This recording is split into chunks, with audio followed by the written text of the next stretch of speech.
Join us as we delve into the vibrant RV park sector with seasoned real estate investor John McGaugh. John has successfully capitalized on the RV park sector and has created profitable and sustainable business models in a field where there's enormous opportunity for growth. John, it's a pleasure to have you on the show today. Thanks, John. I'm excited to be here. Awesome. Well, a little background on why I wanted you on the podcast. I was really curious about how RV parks work. I mean, most of the industry are just talking about single family homes, multifamily homes, commercial buildings, and RV park. I think it's going to be an exciting episode for the listeners today. And, John is also very active on social media, guys. Thanks. Yeah. We just love this sector. We do it also. We RV. We have a Class A Fleetwood Discovery, and so we go to different parks, some of the parks we own, and we vacation that way. So we're all involved in it. Awesome. Well, have you tried living on RV parks before, by the way?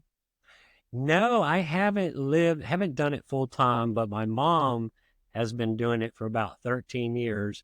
I always tell this same story is that my mom called me and my siblings up to Oklahoma, and she gave us a box. She said, "Here, it was weird. It wasn't the holidays or anything, so we got the box, and I look in the box, and it's my baby pictures and my growing up pictures." I said, "Mom, these are my pictures from growing up." She goes, "Yeah, they're yours. You see that big fifth wheel out there? We're hitting the road. We're going to see the nation. We're going to go on adventures." I said, "Oh my gosh. Okay." So she got rid of everything, sold it, and then they just started traveling. And while they were traveling, we kids would go up and see her, Washington State, Washington, D.C., the Smithsonian, Florida, the Salmon River up in Oregon and Washington, and just all over the nation, right? And so that's where I first got excited about it, is seeing my mom do it and how relaxing it was and how much she enjoyed her life. So then, I was doing single family homes and some senior living, some trailer parks, and I had a chance to meet one of my partners, and he was doing it. So I started getting involved and started developing parks and buying parks. That's awesome. Well, you had experience in single family homes and RV parks. What's their main difference? Well, with single family homes, that's what it is. It's one family, one home, and I still like them, but it's not as scalable as you know, RV park, right? You can have all the renters in one place, and it's easier to manage. So with a RV park, it's commercial, it's single family if you want to look at it like that. It's multifamily because you got more than one. And then income streams from dog wash stations, chips and soda machines, golf cart rentals, pad rentals, monthly, weekly, nightly. And then there's just all kinds of income streams. You can charge for the washer dryers. Here's something I always do is, I don't know if you can see this, but it's a Dave and Buster's card, right? Right. And so I put Oh a yeah, I can see it. hundred, you see it? I put $100 on it back in 2013. And then we used it, but we didn't use it all because we couldn't spend $100. And so how much is on this card? I don't know. So, but you can buy a card from us, use the washing machine, and then if you don't use it, you can use it when you come back. But if you never come back, like me, here it is. You know, I don't know what's on this, right? So they're still holding That's that money. that's awesome. Yeah. That's awesome. So RV park and RV resorts, do all of them have the same amenities, and what's their main difference? Well, the resorts have more, it's cleaner. It's more of a upper end, right? It's maybe they have a pool, jacuzzis, uh, a wave pool, lazy river, swim up bars, kitchens, a good clubhouse, lots of dog amenities. We have a huge dog park at this one in Ennis, and they just had more amenities at the resorts. Now, sometimes parks are just more of a place that's maybe not so more monthly or not so. A lot of times it has to do with the concrete and parking. They may have just a grass parking or rock or something like that. Awesome. So in hotel terms, it's like the park is just a hotel and our resort is basically a hotel with resort. Yeah, right. There you go. That's Yeah, awesome. And everyone, when they want to buy something or acquire any service from you, they need to put it in your card. yeah, yeah, yeah. That's what we want to implement that for the washer dryers and maybe the dog wash station, things like that. And so some RV parks, just the parks, don't have decent Wi-Fi. I did a study, did a market analysis on Facebook one time, spent about $2,000, and there were one and two consistently, about 50-50, shade and internet. So I have a network background, and we try to implement the fastest, reliable Wi-Fi that we can get, right? If we can't get one, we get two, then we bundle them together and we do a round robin or something like that. So they are never without Wi-Fi. And nowadays, after the pandemic, it seems like a lot more people are working remote and they can, or they have video calls. Even if they're on vacation, they need that Wi-Fi. And that's one thing we really focus on. Yeah, I mean, a lot of people right now can live without a washer and dryer, but not without Wi-Fi. Yeah, right. Yeah. It's crazy the priorities of people, but yeah, it's amazing that you have those priorities, and that is the right kind of priorities, especially yeah with the remote work and all. And by the way, how did COVID-19 affected your demand? Did it Oh, make it higher or lower? well, at first, it kind of stopped everything, right? But then people wanted to stay kind of in a distance from other people, so they weren't booking hotels. The RV sales went through the roof. They had their best year during the pandemic, best couple of years. And so we thought it would really slow down, but I said, I don't think it's going to slow down because now you've got all these people who spent this money on these RVs. They're some of them overpaid. And we see that because we bought one and they said, okay, you don't want to buy during the pandemic models, right? Because a lot of them were overpaid and they're trying to get their money out. But all the people that bought like it. So let's say, here's the example I use. So if I bought an RV and I tell my friend, hey, let's go RVing. Okay, well then, we're friends or family and we go and they tell their friend. And so then you get three people going. They tell their therapist, you got four people going at the same time, maybe different places, but then you have one drop out, but then it's just growing a lot more because you got friends and friends and friends. And now it's not like a requirement to stay away from people because of the pandemic, but it's still growing.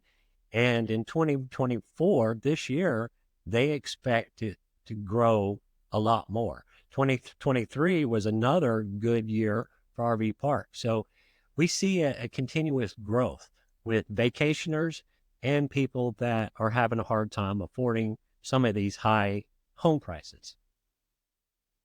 Yeah, what's the average rent for an RV space, especially let's say on more of a long-term basis? Okay, so long-term basis is anywhere from 450 to 700, 800.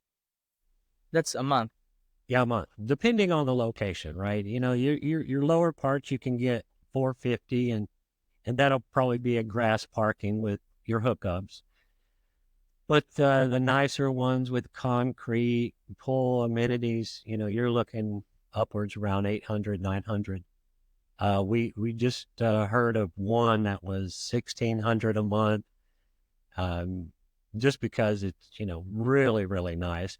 And then we see some people that are doing it like condos and selling just the spot.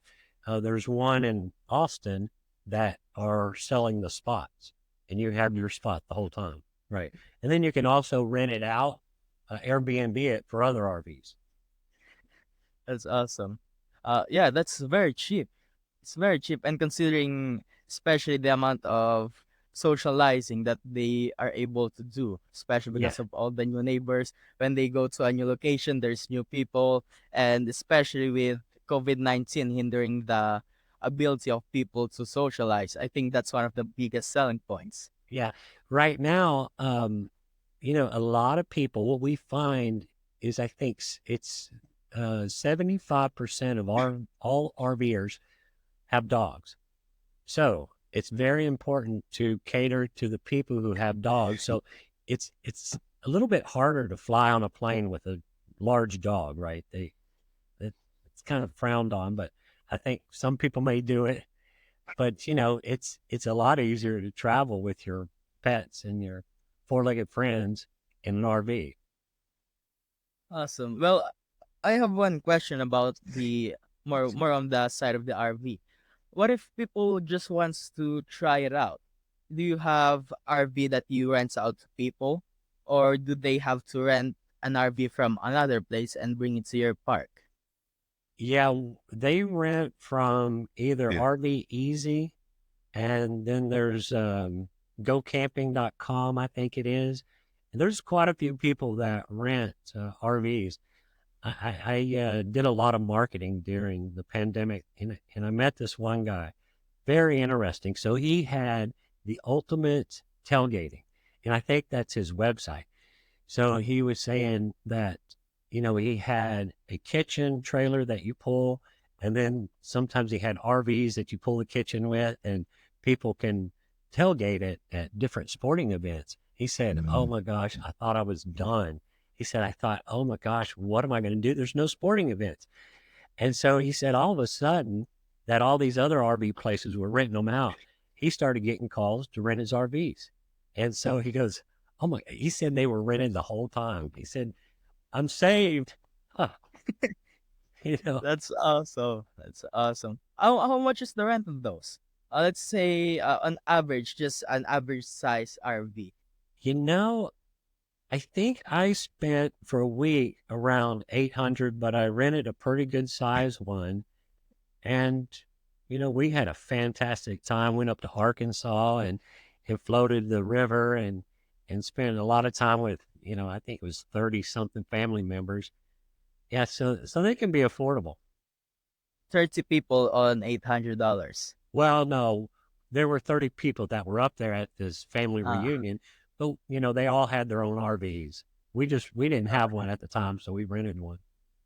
I was trying to contemplate how big the RV was to Oh, fit no, 30 people. it'd have to be huge. 18 wheeler. Well, for a family of let's say 4 people, how much do you think are the rents on those type of RVs? Yeah, so you could do it in the one we rented, which is 800 a week. So most of the people who are actually staying on long term, they just buy out the whole RV.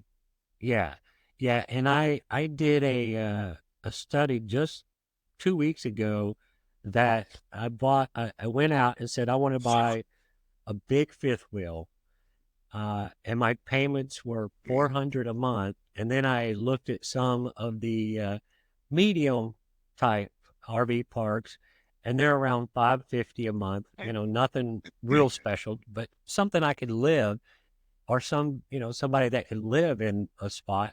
So you're looking about 1,100 a month for that, for your spot and your RV. So that's affordable. I think that's affordable. Some of these houses now, I just saw a report about a month ago that says the new homeowners are all the way up to 36 years old before they can afford or buy the first time home. 36 years old. That's very affordable. I mean, if you consider $400 plus the rents for the park itself, let's say around 400, 500, under $1,000 a month, and they get to enjoy, the scenery of it. But does that include the electricity? How do they have electricity on their RVs? Yeah, so it's usually a 30 or a 50 amp electricity, and most RV parks have both that you can just plug into either one. And if they just have a 50 amp, there's a, a piece that you can just put in the 50 amp and it'll step it down to a 30 amp plug. And that's all included. Well, you have to buy that set. It's just a little dongle that you put in. So, Awesome. Well, let's see my other questions. And what are the typical setup and operation of an RV park? And what's their difference on other types of, other types of real estate investments? and say that again. What's that typical setup? Are you managing it by yourself? Do you have some people managing it? Is it, more operation friendly? Yeah, so the typical RV park right now, it's about half and half. We call it the mom and pop. It's an owner that kind of lives there and they manage it themselves. But if you're going to buy an RV park, we like to look at around 100 units. And then it makes sense to hire a management company, right? You're able to pay the management company to manage the managers of the park. And is it a lot more stressful, let's say, if you're gonna be the one managing it? Some people causing trouble, or is it very rare for that to happen? It's the nicer parks. I, I've never seen a problem. Not very many, I should say. There, most of the people like to talk and like to socialize and get out and enjoy the outdoors. So there's a lot of really good people in this industry. It's not like it's like you're on vacation the whole time, right? So that even the long termers are just, like to visit and go out and walk their dog or talk to other people with animals and just, because they got so much a wide range of experience and jobs and things. So we see that a lot. Awesome. But, oh, by the way, I forgot to ask. Before you got into real estate, what's your background? Networking. Really? And what's your experience on that? Well, I was a network engineer for over 25 years while I was doing real estate. So just got into a position where I didn't have to do that anymore. Or, and after a while of doing one thing, you kind of get a little bored from it. So real estate was my path. And back in 1995, my brother-in-law was a real estate broker. And, he was showing me single family homes. And me and my ex-wife, my wife at the time, we were building homes. And so I really got my teeth cut on real estate while I was doing IT jobs. Awesome. Well, what's your experience on your first property that you got? My very first property was probably around 1995. And it was a HUD home. And back then you could, HUD homes were real popular. So we put a contract on it and we thought we had it tied up, or we did have it tied up. And then we did a little work on it on the side. We had a HUD key like a lot of people did back then. And then it fell through. And so that was my first experience with buying a rental house. Like, oh no, we did that work and then it fell through. So we never actually bought that. Anyway, it was a condo, and I think it was probably the best that we didn't buy it. Awesome. Well, I mean, you get to learn from your mistakes. Yeah. Yeah. And Awesome. then, Yeah, please continue. yeah. So then I went on to, me and my wife got a split up and got a divorce. And so she went on to continue to build. And I started buying rentals and started rehabbing them myself. So I'd work all day and then I would go at night and do the work on it. And I was like, gosh, I was getting burnt out. And so I went to a seminar with a company called Lifestyles Unlimited out of Dallas. And, they showed me how to do it the right way with hard money and then refinance and have somebody else do the work. And of course that scaled my business, you know, a lot faster. And it was good. So did that for a few years and then, started doing development and sold all my single family homes. Also, now you're mostly full of RV parks on your portfolio. I have 7 RV parks, 2 senior livings, 3 apartment complexes. That's awesome. And with the rent prices increasing, I mean, last pandemic from that time of the year, it increased 22%. How do you think that would affect the demand, in the future of RV parks? With the rents increasing for apartments, Yeah, for apartments, houses, condos. yeah, I see the rents increasing for homes are still going up, but for apartments, in the 3 apartments that I have, those are passive investments, and I'm getting emails that those rents are shrinking a bit. But it doesn't really seem to affect us much because the people that want to do RV or live in an RV or a trailer or a house are separate. They don't like the apartment living, so it's not really affecting us for those prices. The prices that do affect our business are the rental homes, and they're still going up. And there's not enough of them, right? With the interest rates, investors can't buy and make money, so they don't. And then you're either selling or buying a house. So uh, the prices are just too out of reach for a lot of people. Well, if you personally are considering to, stay on an RV park for long term, what are the things that you're gonna be on a lookout for, so that it's a good park? Yeah, so I would like it close to a good city where I can get, supplies. Um, Shade would be nice, good trees. Definitely have to have internet. I mean, like you said, I got some social media going on, and I still work, and I'm planning on working, you know, way into retirement. So and I like also, if I was doing long term, I would want concrete or asphalt, something level, something, now that we have a motorhome, I like a nice place to park. And we have 3 dogs. So, a place for them to go and play and walk around. No, just gonna go back on the conversation we had earlier. I just want to say it's amazing that you worked within the day and at night you were innovating these places by yourself. That's Yeah. that's very amazing. Not a lot of people have those kinds of commitments. Yeah. They just gotta applaud that. Yeah. It was a lot of work. It was months of work. And then, but once you get it rented, it worked out. So I enjoyed doing it. In terms of the trend on age group, what age are more likely to go on RV parks?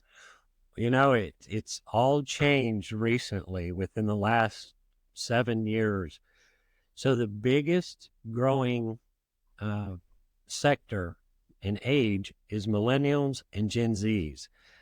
So making over 100,000. So that's what we see, and that's what the research. We go out to different RV conferences, and this is what they're reporting, and we see it too. We've just opened a park out in Ennis, and um, it's amazing that it's not just retired people anymore. And so many people have Amazon shops. They have their own website. They're selling candles. They're selling, you know, t-shirt companies online, and they can run it remote. They just they have the manufacturer, they have the shipping, and they can just do it remotely. So we see just every range now of people. You've got your millennials, your Gen Zs, and your baby boomers that are all doing it. And how are they mixing up in the parks? Are they talking with each other? Oh yeah, yeah, they're talking with each other and just having a good time, right? Awesome. Well, if you're a new investor, what are the risks that you think people should look out for if they're gonna invest in RV parks? Yeah, I'd say just do your due diligence and make sure. I've got a friend who bought a park and it had a pool in it. So here's one of the things: it had a crack in the bottom, and it was hard to see, but it was leaking the whole time. And they didn't find out until after they bought the park. So things like that. Um, make sure that if you're going to build, make sure you do your phase one and phase two. Make sure you can build things like that. Um, and just look at the income. Make sure that the income and the statements are the P&Ls right, and your T12 trailing 12 is going to work out for you and be profitable. So awesome. Well, currently, what are you in mostly? Are you just buying the parks and making them better, or are you more of finding a suitable place and building the whole parks itself? About 50-50 for us. So since we've been developing, we've get quite a few people calling us and saying, "Hey, I've got some land here. I've always wanted to build an RV park here," and uh, so we'll come out and we'll look at that and see if that works for us, and see if we can partner with that person.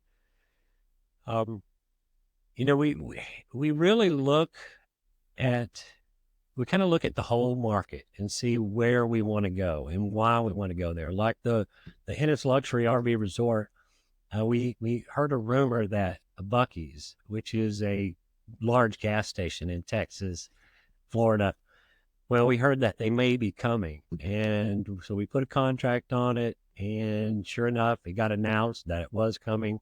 So that's going to help a lot of people. I mean, they have 55 to 60,000 vehicles a week go Mm. there, and we know at least 1%. We've watched the traffic is RV, so it passes right by our RV park. So and it's on right off the highway on I-45. So things like that we look for. We like the parks that are at the lake that are going to pull in people, maybe some full timers and some people that want to go fishing. So we're in one of our parks is on the number one fishing lake at Lake Fork in Yentis, Texas. So we're just under development on that one. That's awesome. You can even set up a fish bait shop there. Yeah, yeah. It's amazing. When you retire, are you planning on living in RV resort as well? I think when I retire, I'll have multiple parks, and I'll just go from park to park to see, how they're running, that kind of stuff. And then if I'm not visiting one of my parks, I'll probably just go see the countryside. Awesome. What bases are you planning on going on? The Yeah, different places. yeah, we're heading to Maggie Valley this year in June, and we're going to stay at Stonebridge in Maggie Valley. We're going to stay at Serendipity. I think it's Tennessee, and then I think the other one on the way back is one called Tom Sawyer. So those are some of the parks we're visiting this year. Awesome. Have you done a lot of staying in RV parks before, Oh or yeah, mostly just once a year? no, when we were building this one, we wanted to see what everyone else was doing, just to see, get any ideas.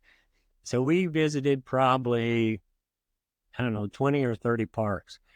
And some people are very creative. I've seen some parks that do such a fantastic job of catering to RVs.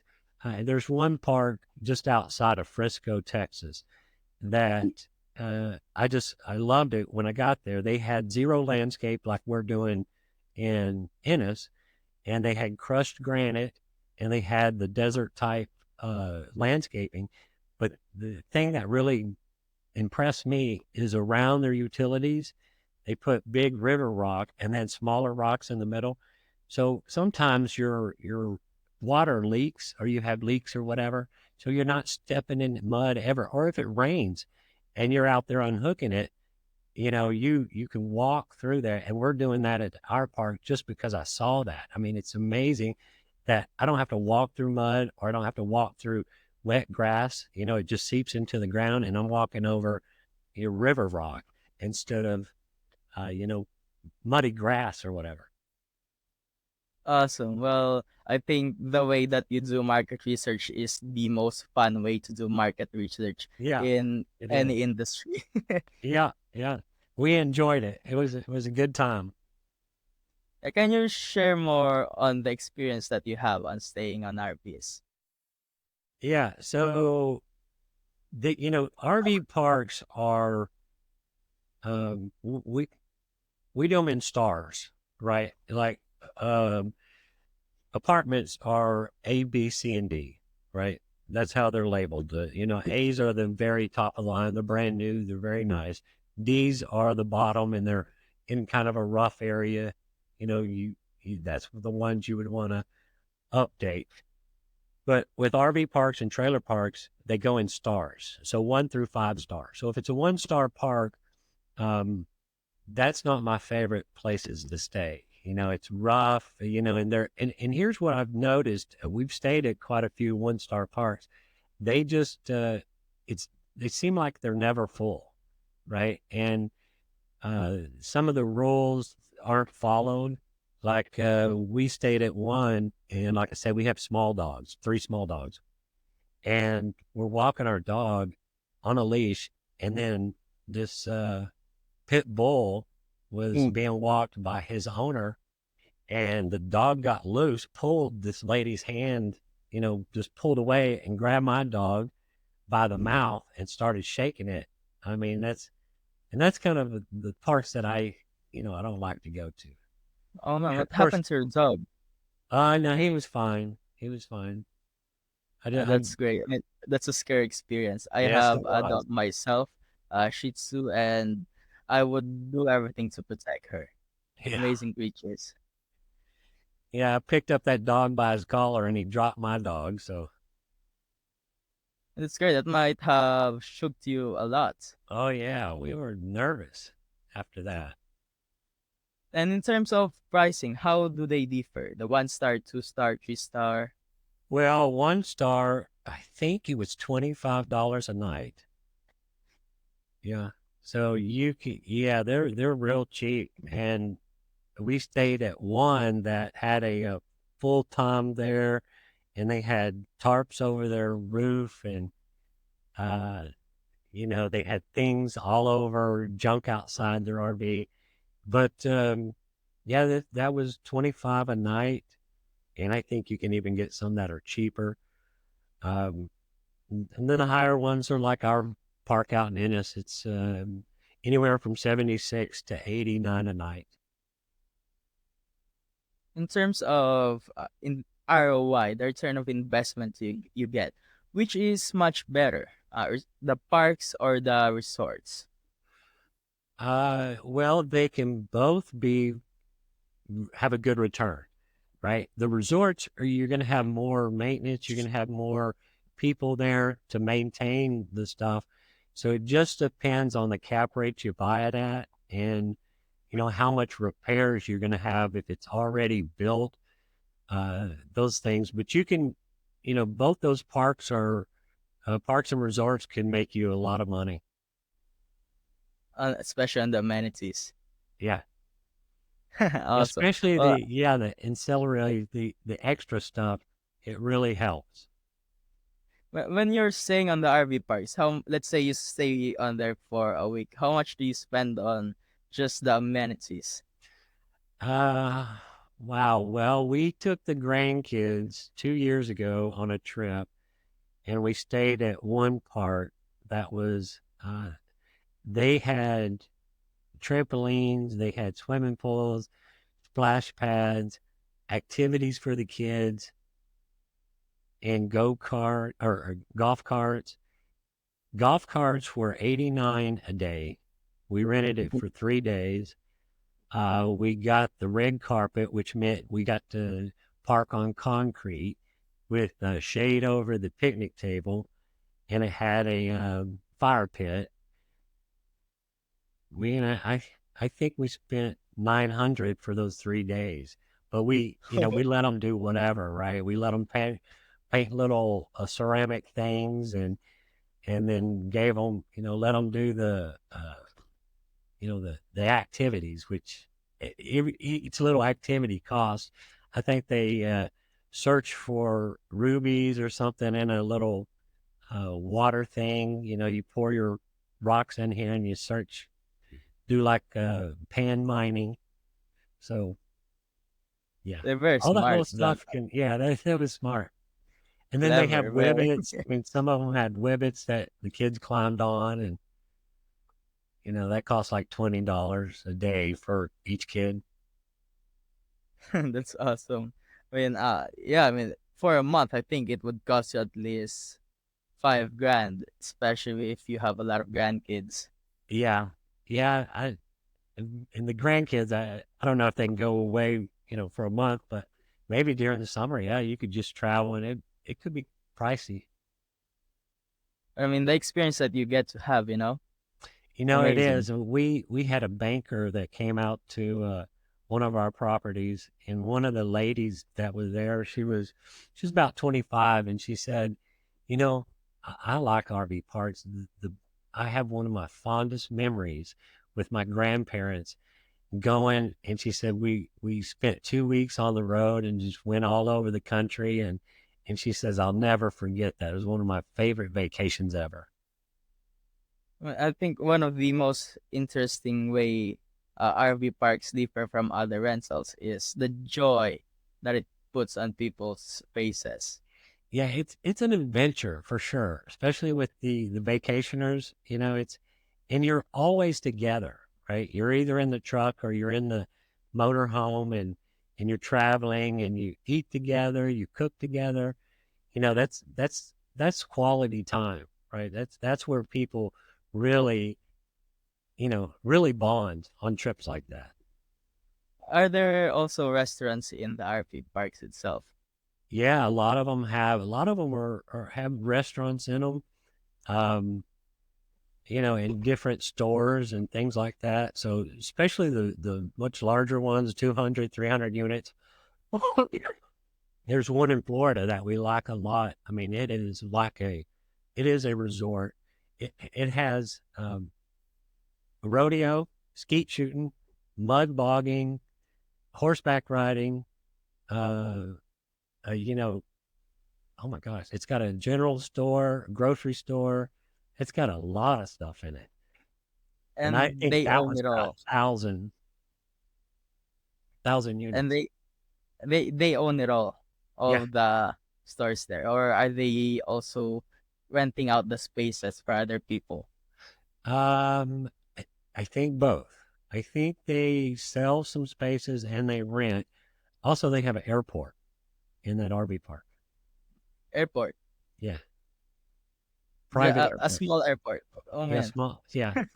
Grass landing strip. That's amazing. Yeah. Now, I've never actually been able to explore the different aspects of RV parks, but just the way you're explaining it, I mean, I think it would be a great experience for anyone who is listening to try staying in an RV park and just exploring the country. Yeah. It's certainly And amazing. are most of your parks in Texas? My parks are all over, but yeah, we focus right now on Texas. We did have an opportunity to go to West Virginia and talk to some of the people in West Virginia, some of the um, governor, and some of the delegates up there. But Texas just seems to be so friendly to investors, and so just growing, and people seem to be coming here it's just working out where we are kind of focused here. If we find something that works outside of Texas, maybe we'll jump on it. But right now, it's just there's too much opportunity here. And I saw that you're going heavy on marketing. I saw in your LinkedIn post that I think you even had a drone. Oh yeah, uh yeah, we do. I do shoot some drone video. I like flying the drone, so I'll do that sometimes myself. And then we have other people that also fly. Would come in, some of our marketing guys that'll come in and yeah, I'm not that great at it, but these guys are fantastic at it. Have you tried the FPV drones that they have? You know, the one where you wear glasses. And now I haven't, but one of our marketing guys has that, and he'll put that on and fly all over. That's awesome. Well, why? I mean, a lot of other people have RV parks. So why are you heavy on marketing? What's the value that it puts in your business? Well, we're looking for other investors for new parks. Right now, we have one that we bought it at a very nice rate. We're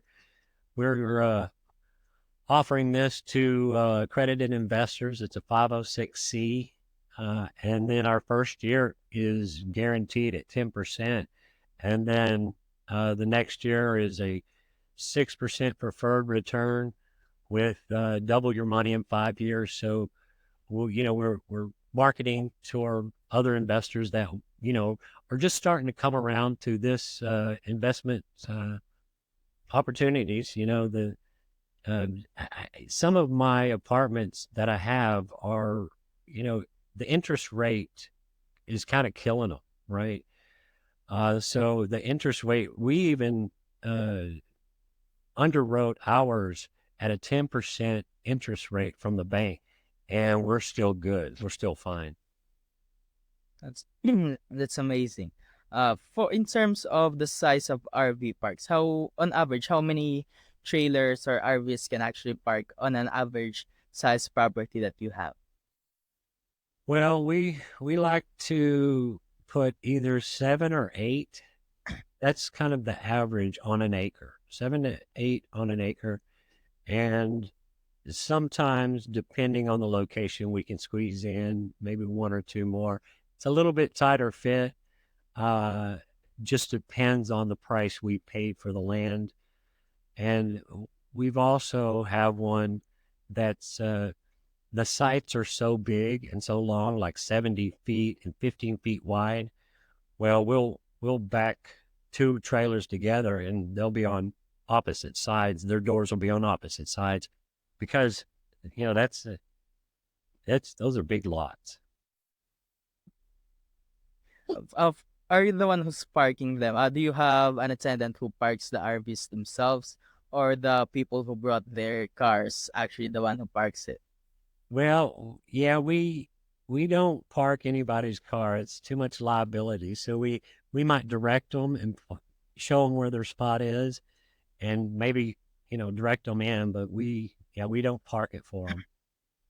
But Is actually here's something interesting that I found out I didn't know forever is that a lot of people or some people have services that park their RV. They don't even have a truck to pull it. They'll have a service pick it up and say, let's say, I want to go surfing in California for a month, and they'll have somebody that delivers their RV in California and go surfing. And then in the wintertime, they'll have it hooked up and they'll take it up to Colorado to go skiing and have it dropped there.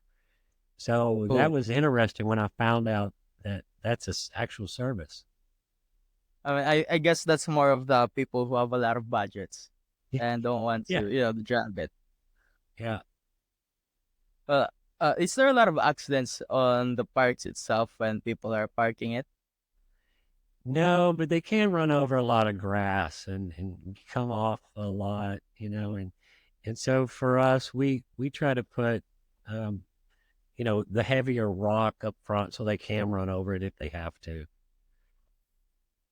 But most Awesome. of the time, people are driving real slow. I mean, these vehicles and trailers can be expensive, so a lot of people are very cautious. They're more expensive than their cars. How much is an average price for those for the RVs themselves? Well, the big Class A's can run from the nice ones, 350, up to there's one that came out 2 years ago that was 7.7 million with an optional Bugatti in the bottom. I mean, that's a different class. Yeah, yeah, But on average, let's say for a family of four, yeah. You could get a trailer for 100,000. that's awesome. That's the price range that I was thinking Yeah, when I and it's thinking about. nice. At 100,000, it's very nice. Is that furnished already, or do you have to do it yourself? What's that? For the if you're gonna buy an RV, are most of those already furnished, or Yes. do they really? Yeah, they're all furnished. They have couches and pull out beds in them. Some of them have bunk beds, and then your dinette set. You know, yeah, over the And cab beds. So some of them will sleep up to eight. That's a lot of people in there, but I mean, yeah, that must have been a very heavy machinery, the RVs.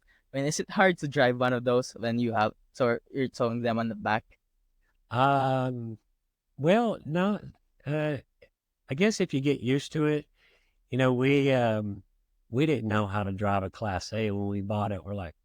So we just looked on YouTube, watched some videos, talked to some people, and took off. I saw some RVs where they even expand. Yeah, yeah, those are called slides. So a lot of RVs will have different slides on different sides, maybe for the bed or the dinette in the kitchen. They'll open up and just gives you more room inside. Awesome. Well, if you're a new investor in and you're looking on going to invest in RV parks or resorts, what's your tip on them? Advice that you can give? Um, well, it depends if you're going to manage it yourself or you're going to have a property manager do it. We use Buzzworthy Property Management. And Hostess. Great font. hang on one second. For your 1 p.m. appointment. Starts in 15 minutes. I'm trying to turn this down. Sorry about that. My Alexa's going off. I have to unplug her. Uh, yeah. So if I would say if you're looking at buying an RV park, you're going to manage it yourself.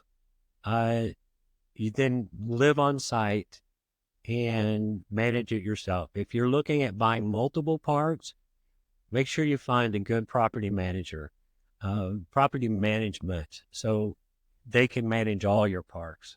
It's really too much if you're going to do it yourself or in-house. Get you a property management service. Awesome. Well, on let's say a lot that can host up to 50 average size lots, how much would that investment be, let's say, on average? Well, so that's such a wide range, depending on where they are, but maybe it's kind of outside the city of a 50. Maybe you're looking at, 2 million, 3 million, some around there. That's what I keep seeing. If it's sort of a remote part. Now, the ones that are really close to the city, they can get on up there. And of course, the very large ones, they can, be quite expensive. I saw one the other day that was, man, I think it was 600 and something units in Florida. Real nice park, but it was $110 million. Ooh, the profit on that is amazing, but the investment. Yeah, yeah, that's And I think the difference between these apartment buildings and RV parks, when everything, let's say there's an earthquake and the whole building collapse, you still have on RV parks, you still have a lot of land. yeah, I think it's gonna be very safe for anyone. yeah, it is. And I've done investments for a long time, over 25 years, and I've had apartments catch on fire and take out a whole unit of the 9-unit apartment. So with RV parks, a lot of times we don't have that problem. If something catches on fire or another RV, well, you just hook yours up and get out of there. Hopefully, if you're not too close. But that's a good thing about it. And there's less liability, a lot less things to break, no toilets to fix because they're in the RV. Their water system, it's their own house. They fix everything in there. So, as long as we supply the Wi-Fi, the water, sewer, and electricity, we're going to continue to operate. Awesome. Well, if you have a choice, or let's say in the future, are you gonna be mainly focusing on expanding RVs, or are you planning on acquiring apartments or single family homes? No, no, I'm going to stick with RVs and trailer parks and maybe some senior living. We've got some. That still seems to be a good avenue for me. Well, in terms of competition, I see a lot of new investors going with the typical investments of multifamily homes, single family homes. Uh, is there a lot of new guys that are going into investing in RV parks? Yeah, it's starting to really come around. It's starting to get crazy, and we're getting calls all the time for to buy the parks because people want to be in this space. Because just like I said, everybody's starting to see that things are too expensive for a lot of people. It's very hard sometimes for groceries have gone up, gas has gone up, interest rates have gone up, and it's just harder to buy a house. And then, What's with those things going up, a lot of people are wanting to do closer to home vacations, maybe not so many European trips. So we see a lot more vacationers in the U.S. now. on average, let's say for an average month, if there's no event, it's not summer, it's just a normal month. What's the rate of capacity of your parks, the occupancy rates? Yeah, that's a great question. So Florida, so my mom's full timer, but she has a spot in Florida. And so she's more of a snowbird. So you have the retired people, they even come down from Canada. When it starts getting cold up there, they come south. So Texas is good. Oklahoma's pretty good. Florida's great for all seasons. So you'll have during the summer months, you'll have people, vacationers. And then the winter months, you'll have a lot more full timers come down, get away from that snow, and then head back up in the summertime for the full timers. And then, of course, your park fills back up with vacationers or transient, the people traveling through, um, as long as you have space. Do you hang out a lot in your parks? All the time. Yeah. I was there yesterday, the day before. Yeah. That's awesome. Well, let's see. Do you have anything else to share for the listeners? Any other advice, maybe in life, even if it's not mainly on RVs? Just go out there and have fun and take the kids, take the family, run around. It's good bonding experience. I love the RV industry. Awesome. Oh, by the way, I saw that you have a lot of books in your background. Are you a big time reader? Yeah, those are I can read some of the titles. The Traffic Secrets, everybody knows that one. Grant Cardone, uh, 10X. See, Rich Dad, Poor Dad, the 4 Hour Work Week. Those are kind of some of my that's stuff I like to read. Yeah, I see you do too. Yeah, also have a lot of it in the background. I Uh-huh.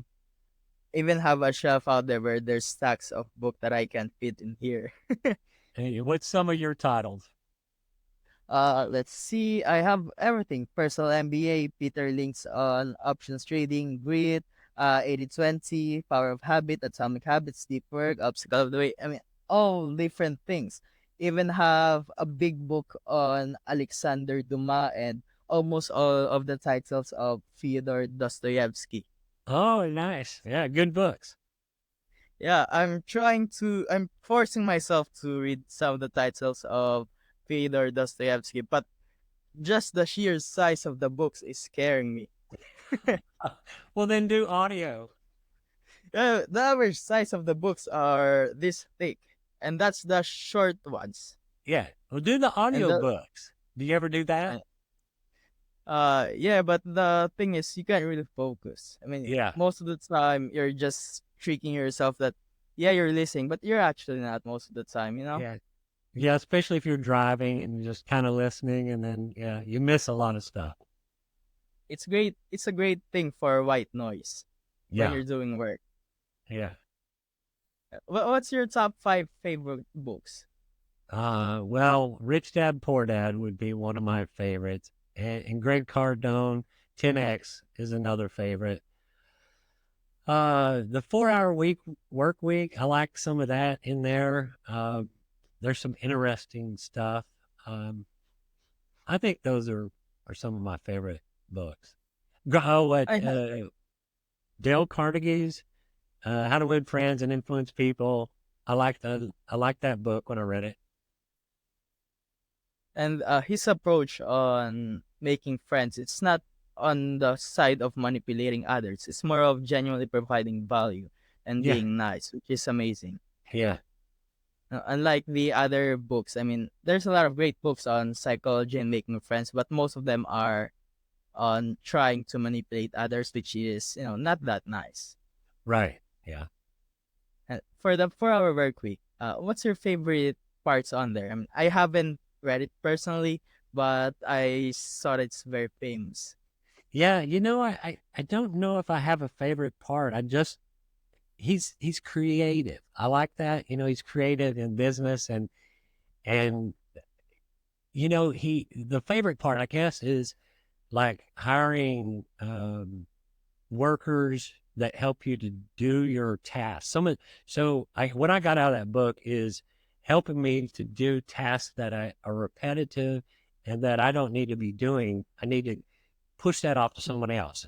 So many people want to keep everything and control everything, but he says, let it go and have somebody else do this and somebody do that. Somebody do your book, somebody do your taxes, that kind of stuff. So I'm trying to get there where I'm letting different things go. Right. It's hard to give control away. I mean, Yeah. the passion that you have for what you do, it's hard. It's like your child. You don't Yeah. want to Yeah. have anybody else taking care of it. Right. Yeah. I know how to do this. I can do it. Well, just let somebody else do it. Yeah, and most of the time, you can't just scale a business if you're doing it yourself. Yeah. I've been trying to automate most of my tasks. That's why you receive these emails that are out of place. My apologies, by the way. I think you received some of them. Oh, yeah. That's The good. emails. Yeah. Most of them are automated, but sometimes I mismanage them and I misplace them. But I'm trying to learn. And yeah, it's amazing the things that you can do with AI right now. Have you dealt with AI in your business? I use it almost every day. Awesome. What type of AI tools are you using? Well, GPT chat and then some of the note takers for calls and uh images. We'll do some images, right? Some contract reading, uh PDF stuff that I just want to go through and I don't want to read the whole thing. Summarize it for me.